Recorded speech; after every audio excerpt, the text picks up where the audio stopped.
नमस्कार, आप देख रहे हैं टाइम्स न्यूज और मैं हूं आपके साथ कंचन।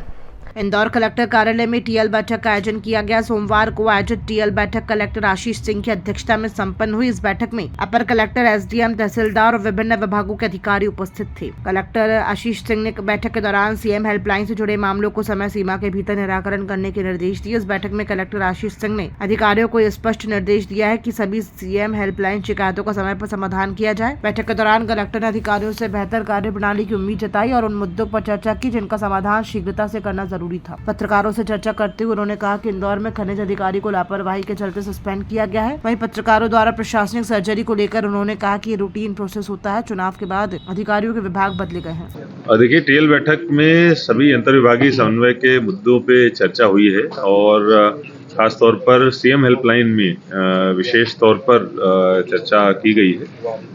ज़्यादातर डिपार्टमेंट्स की स्थिति अच्छी है, लेकिन कुछ डिपार्टमेंट्स ऐसे 4-5 हैं जिनको और अधिक सुधार की आवश्यकता है, आखिरी के जो टॉप 10 में हैं। लेकिन अभी इस महीने की रैंकिंग के फाइनलाइज होने में लगभग 15 दिन का समय है, तो इतना समय उनको प्रदान किया गया है जिसमें उनको और अपना प्रदर्शन बेहतर करना है। राजस्व को लेकर भी और देखिए, राजस्व को लेके एक मोटी बात हुई है। कल आरओ बैठक शाम को 4 बजे बुलाई गई है। उसमें सभी एसडीएम और तहसीलदार, चूंकि अभी ट्रांसफर्स भी हुए हैं, तो उन सभी को बुलाकर जो राजस्व के संबंध में निर्देश हैं वो प्रदान किए जाएंगे।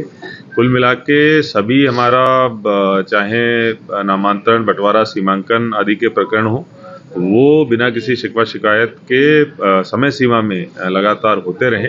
और इसके अलावा राजस्व वसूली पर भी ध्यान देने की आवश्यकता है। ये 2 चीज़ें शासन की प्राथमिकता में हैं, जिनसे आज सभी एसडीएम को अवगत कराया गया है। कल आरओ बैठक में भी इसको चर्चा की। सहायक खनिज अधिकारी को आपके द्वारा नियमित किया गया है क्या? जी हाँ, एक प्रतिवेदन अपर कलेक्टर की तरफ से प्राप्त हुआ था जिसमें कि अनियमितताएं पाई गई थी और उन अनियमितताओं के आधार पर जो सहायक खनिज अधिकारी हैं उनको निलंबित किया गया है और उसके साथ साथ उनकी डीई भी प्रारंभ की गई। क्या डिप्टी कलेक्टर को हमने जी हाँ, अभी जो हम लोगों ने, चूंकि माइनिंग ऑफिसर का स्थानांतरण हो गया था और उसके बाद में कोई नए माइनिंग ऑफिसर की नियुक्ति नहीं हुई है, इसीलिए डिप्टी कलेक्टर जो प्रियंका चौरसिया हैं उनको हमने माइनिंग ऑफिसर का चार्ज दिया है जब तक कि शासन से कोई आगामी आदेश प्राप्त नहीं होता है। सर, जिस तरीके की सर्जरी हुई है, प्रशासनिक सर्जरी, क्या कुछ विशेष कारण रहा है या मतलब वैसे अधिकारी जब बाइट देते हैं तो ये है कि नियमित है, रूटीन की है, पर कोई स्पेसिफिक रीजन से?